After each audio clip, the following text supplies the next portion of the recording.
नमस्कार, मैं सुवर्णा। न्याय टीवी में आप सभी दर्शकों का स्वागत है। कोर्ट राउंडअप की खबरें अब विस्तार से। मध्य प्रदेश हाईकोर्ट ने बुधवार को उस जनहित याचिका को खारिज कर दिया जिसमें राज्य में पुलिस द्वारा कथित तौर पर कानून का उल्लंघन करने वाले लोगों के घरों और अन्य पक्के निर्माणों को ध्वस्त करने पर अदालत के हस्तक्षेप की मांग की गई थी। चीफ जस्टिस रवि मलिमत और जस्टिस पी.के. कौरव ने कहा कि पेशे से वकील याचिकाकर्ता और उक्त कार्यवाही से पीड़ितों के बीच कोई सीधा संबंध नहीं है, इसलिए याचिका खारिज की जाती है। साथ ही कोर्ट ने कहा कि वे लोग न्यायालय का दरवाजा खटखटा सकते हैं जो सीधे तौर पर विध्वंस से पीड़ित हैं। बिहार सरकार ने गायघाट शेल्टर होम मामले में पटना हाईकोर्ट को बताया कि इस मामले की जांच 4 सप्ताह में पूरी कर ली जाएगी।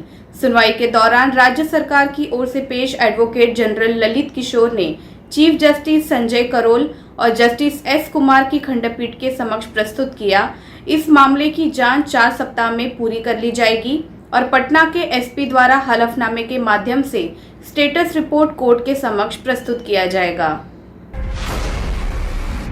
इलाहाबाद हाईकोर्ट ने हाल ही में कहा कि भरण पोषण भत्ता देने के न्यायालय के आदेश का पालन करने में किसी भी व्यक्ति की ओर से किसी भी विफलता की स्थिति में अदालतों के लिए सही या उपयुक्त तरीका पहले राशि की वसूली के उद्देश्य से सीआरपीसी की धारा 421 के तहत प्रदान किया गया जुर्माना लगाने के लिए वारंट जारी करना है।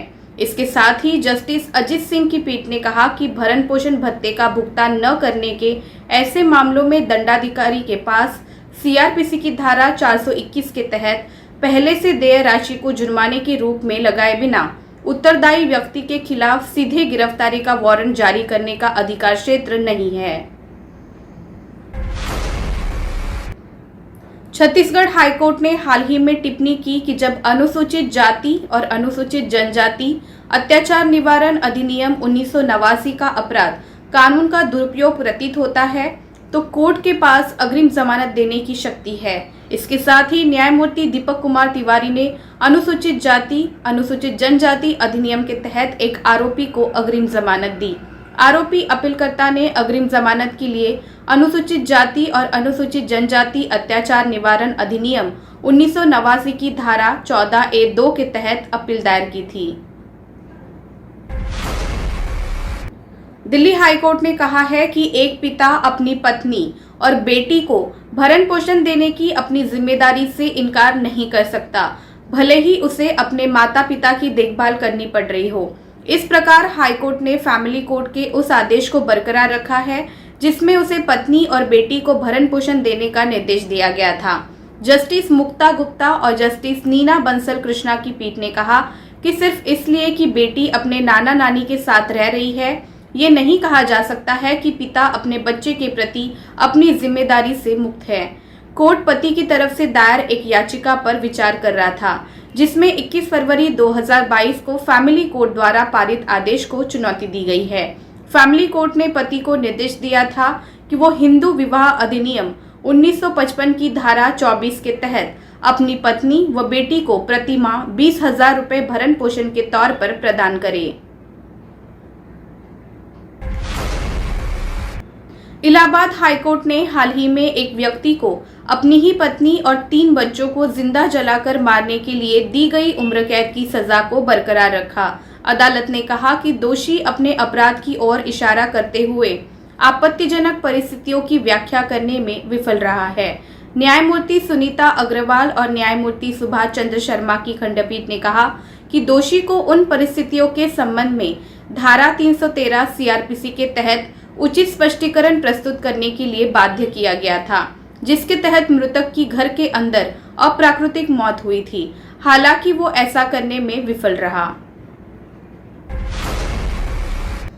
गुजरात हाईकोर्ट ने वर्ष 2013 में जस्टिस सोनिया गोकानी के खिलाफ अपमानजनक भाषा का उपयोग करने के लिए 64 वर्षीय व्यक्ति आनंद एच गोस्वामी के खिलाफ अवमानना के आरोप तय किए। कोर्ट ने पाया कि आपराधिक विविध के संदर्भ में 2012 की आवेदन नंबर 12353 गोस्वामी प्रतिवादी ने फरवरी 2013 जस्टिस गोकानी के चरित्र और क्षमता पर अनुचित मानहानि कारक दावा किया था।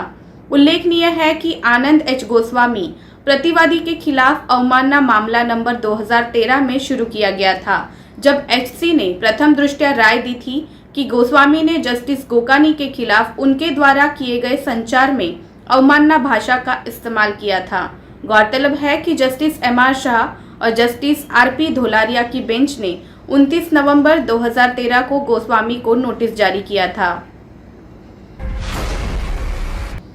दिल्ली हाईकोर्ट ने बुधवार को एक कैदी को समय से पहले रिहाई देने के लिए जनवरी 2021 में पारित एक आदेश का पालन नहीं करने के लिए केंद्रीय गृह मंत्रालय की खिंचाई की। जस्टिस सुब्रमण्यम प्रसाद की पीठ ने चेतावनी दी कि यदि एक सप्ताह के भीतर आदेश का पालन नहीं किया जाता है तो एमएचए सचिव को व्यक्तिगत रूप से कारण बताओ नोटिस जारी किया जाएगा। साथ ही पूछा जाएगा कि उनके खिलाफ अदालत की अवमानना का मामला क्यों न बनाया जाए। अपहरण के एक मामले में 2015 में 14 साल की सजा पूरी करने वाले एक दोषी की समय से पहले रिहाई के लिए 25 जनवरी 2021 को अदालत द्वारा पारित निर्देश का पालन न करने पर पीठ अवमानना याचिका पर विचार कर रही थी। जस्टिस प्रसाद ने मौखिक रूप से टिप्पणी की कि रिहाई के अदालत के आदेश के बावजूद कैदी की कैद अवैध हिरासत के बराबर है। न्यायमूर्ति प्रसाद ने कहा, ये बेतुका है। ये रिहाई का निर्देश देने वाले इस न्यायालय का आदेश है। आप कहते हैं कि सीबीआई को प्रक्रिया करनी है और उन्होंने अगस्त 2021 में पहले ही ऐसा कर लिया है। तब से आपने कुछ नहीं किया है। ये अवैध हिरासत के बराबर है। यदि आप एमएचए एक सप्ताह के भीतर इस न्यायालय के आदेश का पालन नहीं करते हैं तो अगली तिथि पर सचिव गृह मंत्रालय कोर्ट में उपस्थित होकर कारण बताना होगा कि उनके खिलाफ अवमानना की कार्रवाई क्यों नहीं की जानी चाहिए।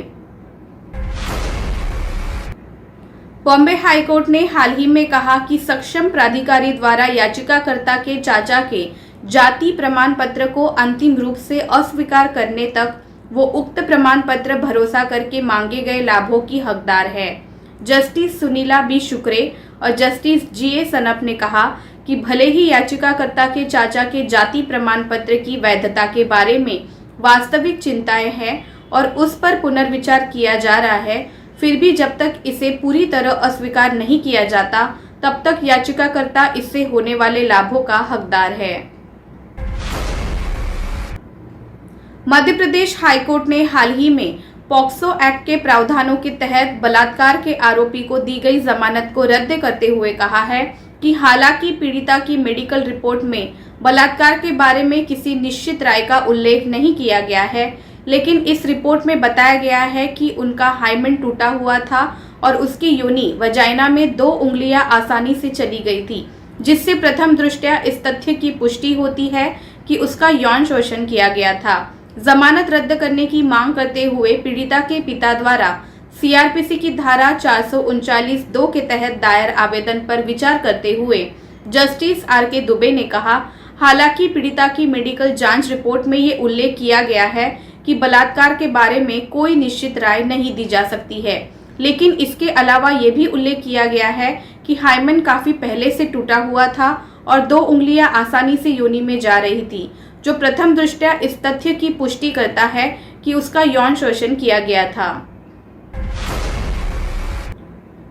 मध्य प्रदेश हाईकोर्ट ने हाल ही में संविधान के अनुच्छेद 21 के तहत प्रदान की गई संवैधानिक गारंटी के उप उत्पाद बाय प्रोडक्ट के रूप में लिव इन रिलेशनशिप के प्रतिबंध को करार दिया है और देखा है कि इस तरह के संबंध संलिप्तता, कामुक व्यवहार और यौन अपराधों को बढ़ावा देते हैं। जस्टिस सुबोध अभ्यंकर की पीठ ने आगे टिप्पणी की, जो लोग इस स्वतंत्रता का फायदा उठाना चाहते थे वे इसे अपनाने के लिए तत्पर है, लेकिन पूरी तरह से इसे बात से अनजान है कि इसकी अपनी सीमाएं हैं और इस तरह के संबंधों के लिए किसी भी साथी को कोई अधिकार नहीं देता है। फिलहाल बस इतना ही। अन्य खबरों के लिए जुड़े रहिए न्याय टीवी के साथ। नमस्कार।